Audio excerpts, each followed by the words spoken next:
శ్రీ రమా సహిత సత్యనారాయణ దేవతాభ్యో నమః. శ్రీ సత్యనారాయణ స్వామి వ్రతంలోని 5 అధ్యాయముల కథలు. శ్రీ సత్యనారాయణ వ్రత కథ ప్రథమ అధ్యాయము. అందరికీ నమస్కారం.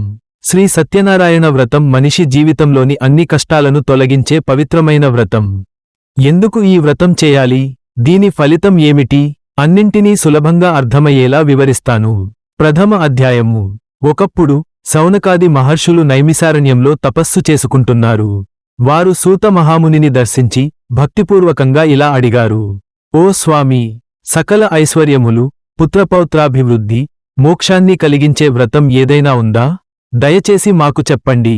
దానికి సూత మహాముని సంతోషిస్తూ, ఓ మహర్షులారా, పూర్వం ఇదే ప్రశ్న నారద మహర్షి కూడా శ్రీమహావిష్ణువును అడిగారు. నేను కూడా ఇప్పుడు మీకు అదే వివరంగా చెప్తాను. శ్రద్ధగా వినండి అని అన్నారు. పూర్వం యోగీశ్వరుడైన నారద మహర్షి భక్తుల క్షేమాన్ని గమనిస్తూ లోకాలన్నీ తిరిగాడు. అందరూ ఆనందంగా ఉన్నా భూలోకంలో మాత్రం మనుషులు ఎన్నో కష్టాల్లో ఉన్నారని గమనించాడు. కొందరికి ఆర్థిక సమస్యలు, మరికొందరికి కుటుంబ బాధలు, మరికొందరికి ఆరోగ్య సమస్యలు, ఇంకా కొందరికి మానసిక సంఘర్షణలు. ఈ దుఃఖాన్ని చూసి నారద మహర్షి చాలా విచారించాడు. మనుష్యుల కష్టాలకు ఏదైనా పరిష్కారం ఉందా అని తెలుసుకోవాలనే ఉద్దేశ్యంతో ఆయన సరాసరి వైకుంఠానికి వెళ్లి శ్రీమహావిష్ణువును దర్శించాడు. నారదుడు శ్రీహరిని చక్కగా అలంకరించబడ్డ స్వరూపంలో దర్శించాడు. ఆయన 4 చేతులలో శంఖ, చక్ర, గద, పద్మములు కలిగి ఉన్నాడు. నారదుడు భక్తిపూర్వకంగా నమస్కరించి ఇలా ప్రార్థించాడు: ఓ స్వామీ, మానవలోకంలో ప్రతి ఒక్కరూ ఏదో ఒక విధంగా బాధపడుతున్నారు. ఒక్కరు కూడా సంతృప్తిగా లేరు. వారి కష్టాలను తొలగించే మార్గం ఉందా? నీ కృపతో వారికి ఉపశమనం కల్పించవచ్చు కదా? విష్ణుమూర్తి నారదుని భక్తిని చూసి సంతోషించి ఇలా అన్నారు: ఓ నారదా, లోకశ్రేయస్సు కోసం నువ్వు అడిగిన ఈ ప్రశ్న చాలా గొప్పది. మానవులు భక్తితో ఆచరిస్తే వారి కష్టాలను చిటికెలో తొలగించే ఒక పవిత్రమైన వ్రతం ఉంది. అది శ్రీ సత్యనారాయణ వ్రతం. ఇది ఎంతో పుణ్యం కలిగించేదే కాక అన్ని రకాల కష్టాలను తొలగిస్తుంది. ఈ వ్రతాన్ని ఆచరిస్తే ఇహలోకంలో సకల ఐశ్వర్యాలు, పరలోకంలో మోక్షం సిద్ధిస్తాయి. ఈ వ్రతాన్ని ఎప్పుడు చేయాలి? ఈ వ్రతాన్ని ఆషాఢం, కార్తీకం, మాఘం, వైశాఖం మాసాల్లో చేయడం ఉత్తమం. ముఖ్యంగా ఏకాదశి, పౌర్ణిమ, సూర్య సంక్రాంతి రోజుల్లో చేయడం ఎంతో శ్రేష్టం. అయితే భక్తి శ్రద్ధలతో ఏ రోజైనా, ఏ సంవత్సరంలోనైనా చేయవచ్చు. రాజులు యుద్ధం ప్రారంభించే ముందు, వ్యాపారులు కొత్త వ్యాపారం మొదలుపెట్టే ముందు, కుటుంబ సమస్యలు ఎదురైనప్పుడు, ఆర్థిక ఇబ్బందులు ఉన్నప్పుడు, సంక్షోభ సమయంలో, ఏ కష్టమైనా ఉన్నా ఈ వ్రతాన్ని భక్తిపూర్వకంగా ఆచరిస్తే సమస్యలు తొలగిపోతాయి. వ్రత విధానం: ఉదయాన్నే లేచి శుచిగా ఉండాలి. సంకల్పం చెప్పాలి: శ్రీ సత్యనారాయణ స్వామి ప్రీత్యర్థం ఈ వ్రతం చేస్తున్నాను. పూజా వేదికను సిద్ధం చేయాలి. కొత్త తెల్లని వస్త్రం పరచాలి. బియ్యం పోసి కలశాన్ని ఉంచాలి. దానిమీద కొబ్బరికాయ, పసుపు, కుంకుమ సమర్పించాలి. స్వామి చిత్రపటాన్ని ఉంచి భక్తిపూర్వకంగా అలంకరించాలి. వినాయక పూజ, అష్టదిక్పాలకుల పూజ చేసి సత్యనారాయణ స్వామికి పంచామృత స్నానం చేయించాలి. ప్రసాదంగా పంచభక్ష్య పరమాన్నం, పాయసం, లడ్డు తయారు చేసి భక్తులతో పంచుకోవాలి. దానం, సేవా కార్యక్రమాలు చేయడం ఎంతో మంగళకరం. ఈ వ్రతాన్ని ఎవరు చేయవచ్చు? ఇది జాతి, వర్ణ, మత, లింగ భేదం లేకుండా ఎవరైనా చేయవచ్చు. స్త్రీలు, పురుషులు, కుటుంబ సమేతంగా లేదా ఏకాంతంగా, ఏ వయస్సు వారైనా చేయవచ్చు. ఈ వ్రత ఫలితాలు: ధన, ధాన్య, సంతాన, సంపదలలో అభివృద్ధి, ఆరోగ్యం, ఆనందం కలుగుతుంది. కుటుంబ కలహాలు తొలగిపోతాయి. మోక్షం సిద్ధిస్తుంది. నారదా, ఈ వ్రతాన్ని భక్తిపూర్వకంగా చేసే ప్రతి ఒక్కరికీ నిస్సందేహంగా సకల ఐశ్వర్యాలు లభిస్తాయి. వారి కష్టాలు తొలగిపోతాయి. ఇది కలియుగంలో అత్యంత శ్రేష్టమైన వ్రతం. అంతట సూత మహర్షి, శౌనకాది మహర్షులకు ఈ వ్రత మహిమను వివరించారు. ఇతి స్కాందపురాణే రేవాఖండే సత్యనారాయణ వ్రతకథాయాం ప్రథమోధ్యాయః. ఓం తత్సత్. ద్వితీయాధ్యాయః. ఓ ఋషులారా, పూర్వం ఈ వ్రతమును ఎవరు ఆచరించారో చెప్తాను వినండి. కాశీపట్టణములో ఒక చాలా బీద బ్రాహ్మణుడుండేవాడు. తినటానికి సరియైన తిండిలేక చాలా బాధపడుతుండేవాడు.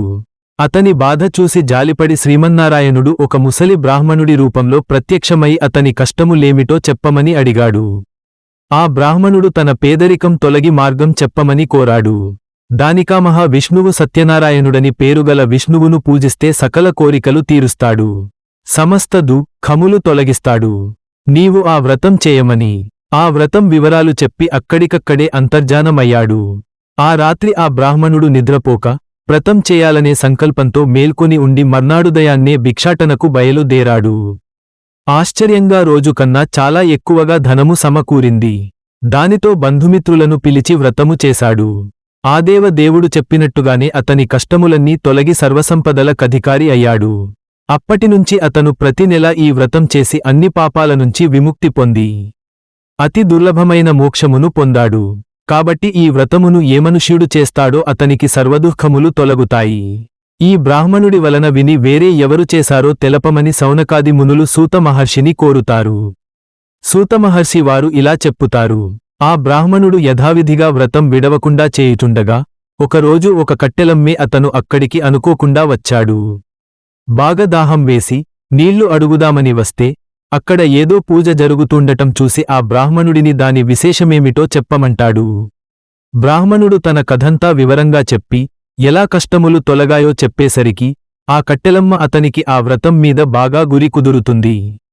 ఆ వ్రతమయ్యే వరకు ఉండి తీర్థ ప్రసాదాలు తీసుకుని వెంటనే తను కూడా చేయాలని సంకల్పించుకుంటాడు. ఈ కట్టెలమ్మే డబ్బు ఎంత వస్తే అంతలో చేస్తానన అనుకుంటాడు. అనుకోవటమే తడవు ఎప్పటికన్నా రెట్టింపు ధనం వచ్చింది.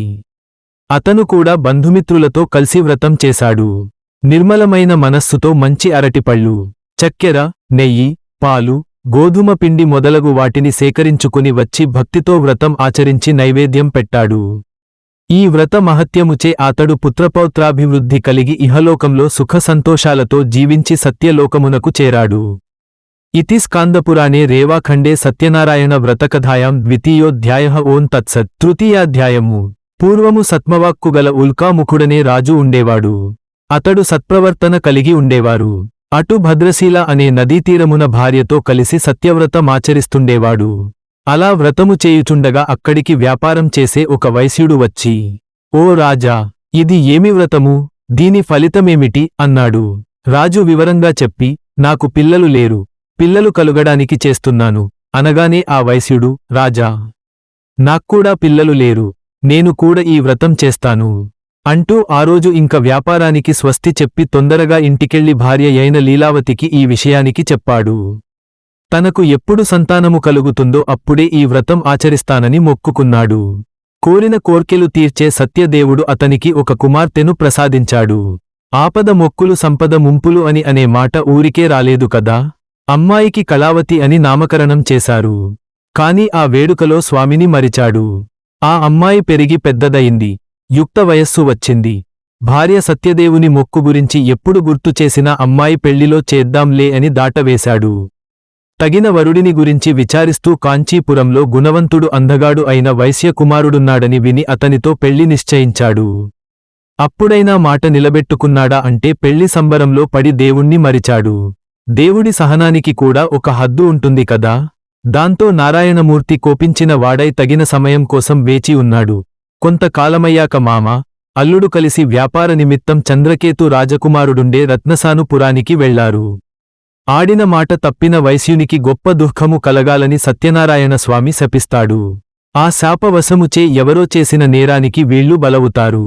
కొంతమంది దొంగలు రాజుగారి ఖజానా నుండి సామ్ము దొంగిలించి భటులు వెంటబడుతుంటే భయపడి ఈ వైశ్యులున్న చోట ఆ డబ్బు వదిలేసి పారిపోయారు. ఇంకేముంది, ఆ భటులు మామ అల్లుళ్ళని పట్టుకుపోయారు. రాజు వారిని భయంకరమైన కారాగృహంలో బంధించి వాళ్ల డబ్బంతా స్వాధీనపరచుకున్నాడు. వాళ్లు కష్టాలు అక్కడితో ఆగలేదు. సత్యనారాయణ స్వామి శాపవశాన ఇక్కడ ఇంటి దగ్గర పరిస్థితి కూడా విషమించింది. ఇంట్లో దొంగలు పడి సొమ్మంతా అపహరించారు. తినటానికి తిండిలేక, సరియైన ఆరోగ్యం లేక ఇల్లిల్లు తిరిగి డబ్బు సంపాదించి బ్రతికేవారు. అలా తిరుగుతుండగా కళావతి ఒకరోజు ఒకరింట్లో సత్యనారాయణ వ్రతం చేస్తుంటే చూసి చివరి వరకు ఉండి తీర్థప్రసాదాలు తీసుకుని ఇంటికి వస్తుంది. ఆలస్యంగా ఇంటికి చేరిన తన కూతుర్ని ముందు విషయానికి వినకుండా నానా దుర్భాషలాడింది తల్లి. తర్వాత విషయానికి విని తన తప్పు తెలుసుకుంటుంది. అంతేకాకుండా తాము మర్చిపోయిన సత్యదేవుని వ్రతం ఇప్పటికైనా చేయాలని నిశ్చయించి భర్త, అల్లుడి రాకకోసం ఆగకుండా వెంటనే బంధుమిత్రులతో కూడి ఆ వ్రతం నిష్టగా చేసి భక్తిగా దేవుణ్ణి వేడుకుంది. తన భర్తను, అల్లుడ్ని క్షేమంగా ఇంటికి చేర్చమని కోరుకుంటుంది. పశ్చాత్తాపానికి మించిన శిక్షలేదని లీలావతి పశ్చాత్తాపానికి భక్తి శ్రద్ధలకు కరిగిన సత్మదేవుడు వెంటనే తగిన చర్య తీసుకున్నాడు. సత్యదేవుడు చంద్రకేతు మహారాజు కలలో కన్పించి, ఆ వైశ్యులు అమాయకులని, వాళ్లని విడుదల చేసి వాళ్ల డబ్బులు వాళ్లకిమ్మని, అలా చేయని పక్షంలో అతనికి రాజ్యనష్టం, పుత్రశోకం, ధన నష్టం కలుగుతుందని చెప్పుతాడు. సత్యదేవుడు కోరిన రీతిగానే ఆ రాజు మర్నాడు నిండుకొలుపులో తన స్వప్న వృత్తాంతం చెప్పి ఆ వైశ్యులను చెన్నుండి విడిపించాడు. ఆ వైశ్యులకు ఇంక భయము లేదని, దైవవశము వలన ఈ దుఃఖము కలిగిందని చెప్పి, వాళ్లకి స్నానపానాదులు చేయించి, మంచి బట్టలు ఇచ్చి, వాళ్లకి రెట్టింపు డబ్బు ఇచ్చి వెళ్లి రమ్మని ఆశీర్వదించి పంపాడు. ఇతి స్కాందపురాణే రేవాఖండే సత్యనారాయణ వ్రతకథాయాం తృతీయోధ్యాయః. ఓం తత్సత్. చతుర్థోధ్యాయః. రాజు వద్ద సెలవు తీసుకుని వైశ్యులు తమ ఊరికి తిరుగు ప్రయాణం చేస్తున్నారు. వాళ్లని పరీక్షించటానికి సత్యనారాయణ స్వామి త్రిదండి సన్యాసి వేషధారి అయి వచ్చి, మీ ఓడలో ఏమి ఉందని అడిగాడు. వైద్యులు ఈ సన్యాసిని లెక్కచేయక పొగరుగా, ఓ దండి, ఏముంటే నీకెందుకు, దొంగిలించటానికి వచ్చావా, ఆకులు, అలములు తప్ప ఏవీ లేవు పొమ్మని పరిహాసాలాడారు. తథాస్తు అని అంతర్ధానమయ్యాడు. దండి వెళ్లిన తర్వాత వైశ్యుడు లేచి ఓడకేసి చూడగా అతను పలికినట్లే ఆకులములు తప్పు ఏమీ లేకపోవటంతో మూర్ఛపోయినంత పనయి దుఃఖించసాగాడు. అల్లుడు వెంటనే మామా, ఇది ఆ త్రిదండి శాపమే. ఆయన చూస్తే సర్వశక్తి సంపన్నుడుగా నున్నాడు. ఎలాగైనా అతని వద్దకు పోయి వేడుకుందాం పదండి అన్నాడు. అలాగే మామ అల్లుడు త్రిదండిని వెతుకుతూ వెళ్లి ఆయన్ని చూసి వినయంగా ఆయన ముందు మోకరిల్లి తెలియక చేసిన అపరాధాన్ని మన్నించండి అని పదే పదే వేడుకున్నారు. అప్పుడు ఆ త్రిదండి, బాధపడకు, నువ్వు నీ మాటనుల్లంఘించావు. నా పూజకు విముఖడయ్యావు. అందుకే నీకు మాటిమాటికి దుఃఖం కలుగుతోంది అన్నాడు. అప్పుడు జ్ఞానోదయమైన వైశ్యుడు వెంటనే దేవదేవుడినిలా కీర్తించాడు. ఓ నారాయణమూర్తి, బ్రహ్మాది సమస్త దేవతలే మాయామోహితులై ఒక్కోసారి నీ గొప్పతనమును గుర్తించలేరు. మూఢుడనగు నేనెలా తెలుసుకునగలను? కావున ఆగ్రహించక ప్రసన్నుడవు కమ్ము. నాశక్తి కొలది నిన్ను ప్రార్థిస్తున్నాను. నాకు నా ధనము తిరిగి ప్రసాదించు స్వామీ అన్న ప్రార్థనకు ప్రసన్నుడైన ఆ దేవదేవుడు వారి కోరిక నెరవేర్చాడు. మళ్లీ ధనముతో నిండిన ఓడతో తిరుగు ప్రయాణం కట్టాడు. తన ఊరు సమీపించగానే వాళ్లు వస్తున్న వార్త చెప్పమని తన ముఖ్య భటుడిని పంపాడు. అదే సమయంలో ఇక్కడ కళావతి, లీలావతి సత్యనారాయణ స్వామి పూజ చేస్తున్నారు. అది చివరలో ఉంది. ఆ సంతోషవార్త విన్న వెంటనే తల్లి పూజ ముగించి కళావతిని రమ్మని తాను ముందుగా వెళ్తుంది. భర్త క్షేమంగా వచ్చాడన్న సంతోషంతో కళావతి తీర్థ ప్రసాదాలు తీసుకోకుండానే ఒడ్డుకు పరుగెత్తుకొచ్చింది. అది చూసి ఆగ్రహించిన సత్యనారాయణ స్వామి వైశ్యుడు ఓడ దిగగానే అల్లుడు ధనంతో ఉన్న ఓడ మునిగిపోయేలా చేశాడు. కళావతి భర్త కనబడకపోవటంతో ఎంతో దుఃఖించింది. ఆమె దురవస్థ చూసి తండ్రి, బంధువులు అందరూ చాలా బాధపడ్డారు. లీలావతి భర్తను చూసి, ఓ స్వామీ, ఇది అంతా ఆ భగవంతుని మాయ. ఆ నారాయణుని యొక్క మాయని తెలుసుకొన శక్తులెవరు అని విలపించింది. కళావతి తన భర్తతో సహగమనం చేయటానికి ఉద్యుక్తురాలయింది. ఆ వైశ్యుడు తన శక్తి కొలది సత్యదేవుని పూజ చేస్తాను అని ఆ దేవుని తలుచుకొని పదే పదే సాష్టాంగ నమస్కారం చేశాడు. అప్పుడు సత్యదేవుడా వైశ్యుని యొక్క భక్తి విధేయతలను చూసి ప్రసన్నుడై అశరీరవాణిగా ఇలా పలికాడు. సాధూ, నీ కుమార్తె నా ప్రసాదమును తినకుండా భర్తను చూడటానికి పరుగెత్తుకు వచ్చింది. అందుకే ఇలా జరిగింది. ఇప్పుడు ఇంటికి పోయి ప్రసాదం తినివస్తే అంతా సవ్యంగా జరుగుతుంది. కళావతి అలాగే చేసింది. ఆమె భర్త నవ్వుతూ ఒడ్డుకి చేరాడు. అక్కడికక్కడే, అప్పటికప్పుడే ఆ వైశ్యుడు సత్యదేవుని పూజ చేసి ఆ తర్వాతే ఇంటికి వెళ్లాడు. అప్పట్నుంచి ప్రతి పూర్ణిమకి, సంక్రాంతికి ఈ వ్రతం ఆచరించి ఇహపర సుఖములను పొందాడు. ఇతి స్కాందపురాణే రేవాఖండే సత్యనారాయణ వ్రతకథాయాం చతుర్థోధ్యాయః. ఓం తత్సత్. పంచమోధ్యాయః. ప్రజారంజకంగా పాలించే తుంగధ్వజుడనే రాజొకడు గలడు. ఒకసారి అతను వేటకి పోయి బాగా అలసి ఒక చెట్టు కింద సేద దీరుతున్నాడు. అక్కడ అదే చెట్టు వద్ద గోపకులు ఎంతో భక్తితో సత్యనారాయణ పూజ చేసి, ఆ తరువాత రాజుగారికి భక్తి శ్రద్ధలతో ప్రసాదం తీసుకుని వచ్చి ఇచ్చారు. వారు హీనకులస్తులు అని వారు ఇచ్చిన ప్రసాదం భుజించటం ఇష్టంలేక రాజు అది తినకుండానే తన రాజ్యానికి వెళ్ళిపోయాడు. అతని ధిక్కారానికి శిక్షగా అతని 9 కొడుకులు మరణించారు. ధనధాన్యములు అన్ని నశించాయి. రాజు తన సత్యదేవుని లెక్క చేయకపోవటం చేతనే ఇలా జరిగిందని గ్రహించి ఆ గోపకుల దగ్గరకెళ్లి వాళ్లతో కలిసి సత్యదేవుని పూజించాడు. అప్పుడతని 9 కొడుకులను ధనధాన్యములను తిరిగి పొందాడు. ఓ మునులారా, చూసారా, ఎవరు మిక్కిలి దుర్లభమైన ఈ సత్యపూజ చేస్తారో వారు సత్యదేవుని కృపచే ధనధాన్యాలు పొందుతారు. 4 వర్ణాలలో ఏ వర్ణం వారైనా చేయొచ్చు, ఎప్పుడైనా చేయొచ్చు. పుత్రులని పొందుతారు, బంధ విముక్తి పొందుతారు, భీతుడు భయం కోల్పోతాడు, చివరికి సత్యపురమునకి వెళ్తాడు. సౌనకాది మునులారా, ఏ వ్రతముచే మనుష్యుడు దుఃఖము నుండి ముక్తిగల వాడవుతాడో అట్టి సత్యనారాయణ వ్రతమును మీకు చెప్పాను. ఇది కలియుగములో విశేషఫలప్రదము గలది. ఈ దేవుడిని సత్యేశ్వరుడని, సత్యనారాయణుడని, సత్యదేవుడని కూడా చెప్తారు. సత్యదేవుడు ఆయా రూపములను ధరించి భక్తులు కోరిన కోర్కెలు తీర్చి సత్యరూపుడు కాగలడు. కావున ఓ మునిశ్రేష్ఠులారా, ఈ వ్రతమును నిత్యము ఎవరు చేస్తారో ఎవరు వింటారో వారి పాపములు సత్యదేవుని కృపచే నశించునని సౌనకాది మహామునులకు సూతుడు చెప్పాడు. ఇతి స్కాందపురాణే రేవాఖండే సత్యనారాయణ వ్రతకథాయాం పంచమోऽధ్యాయః. ఓం తత్సత్. ఈ వీడియో మీకు నచ్చితే ఇలాంటి మరిన్ని ఆధ్యాత్మిక కథలు తెలుసుకోవాలంటే మన ఛానల్ను సబ్స్క్రైబ్ చేసి బెల్ ఐకాన్ క్లిక్ చేయండి. మీ అభిప్రాయాలను కామెంట్స్లో పంచుకోండి. ధన్యవాదాలు. శ్రీ రమా సహిత సత్యనారాయణ దేవతాభ్యో నమః.